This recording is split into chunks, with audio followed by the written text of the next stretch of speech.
Hi guys, come and make smoky jollof rice with me. I know you like what you see. I know. Come, let me take you step by step. So there was no light and I couldn't use my oven, so I had to boil my tomato first. This is my pepper mix I'm boiling here. I fry my onion till translucent. I fry it very well in very hot oil. Then I go in with my ginger and my garlic and I stir fry it so it doesn't get burnt. I go in with my bay leaf. I fry till it's translucent and it releases its flavor. Then I add some curry powder, some thyme, just a pinch of thyme. I don't like my food smelling or tasting thyme. So just a pinch of thyme and I stir fry till it releases all its flavor. The herb and the onion, ginger and garlic releases its flavor. Then I go in with some tin tomato. I cannot tell you the measurements for this tin tomato because I'm making 1.5 derica of rice, so I just use my discretion. So I'll fry this tin tomato for a while because I want it to turn sweet from sour. You see how it's looking, my onions is not burnt and my tomatoes still look fresh.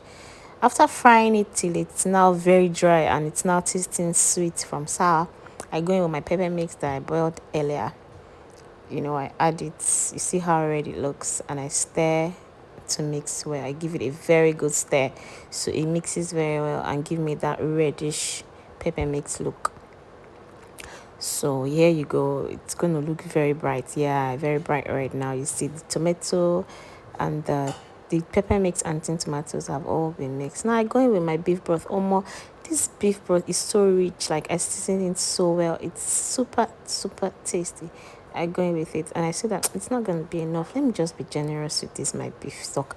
So I added more. So now I'm going to give it a good stir. But this water is not going to be enough for me to cook the rice with. So while it has boiled and the whole mix has added into the, added flavor into the mix, I go in with some seasoning. This is my big chicken stock seasoning. Then I go in with some tasty cube powder seasoning.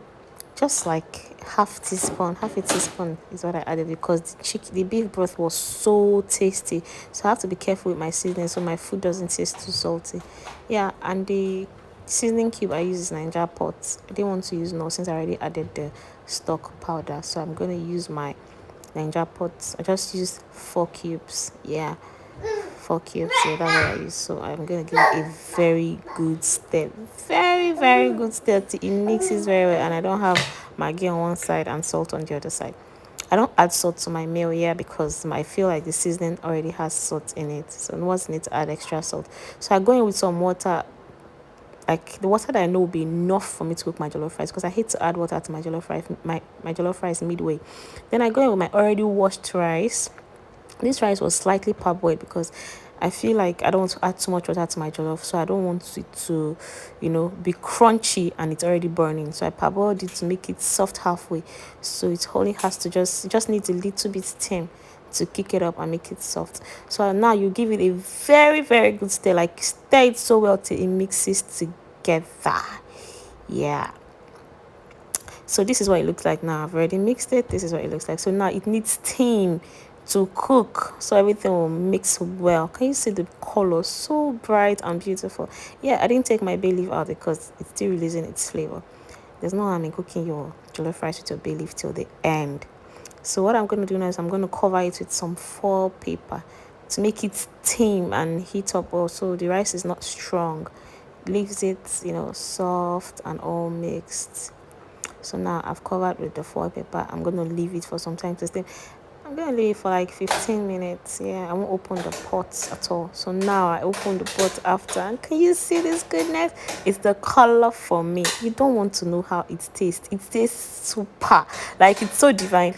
Because I intentionally want my jollof rice to, taste smoky. I used a pot that is already bad, more like a former non-stick pot, which is no longer non-stick, of course. So it gives me that burnt, taste. So I'm leaving it for a while, a little extra time, so it get burnt some more. Now this is the aftermath of our jollof. Can you see how colorful this jollof is? You don't want to know the taste. It's so tasty. Yeah, I'll come up with a video on how I made my beef sauce. Yeah, but for now, let us focus on this patty smoky jollof rice. You don't need to do much, just follow the recipe as I told you, and you will get your recipe right. You will come back and thank me. Thank you for coming to King Dishes. Please let us know what next you want us to do. Let us know what next you want us to cook, what recipe you want us to try next. And don't forget, if you follow my recipe the way I have taught you now in this video, your jollof rice is going to come out super. It won't be slappy, it will be so tasty.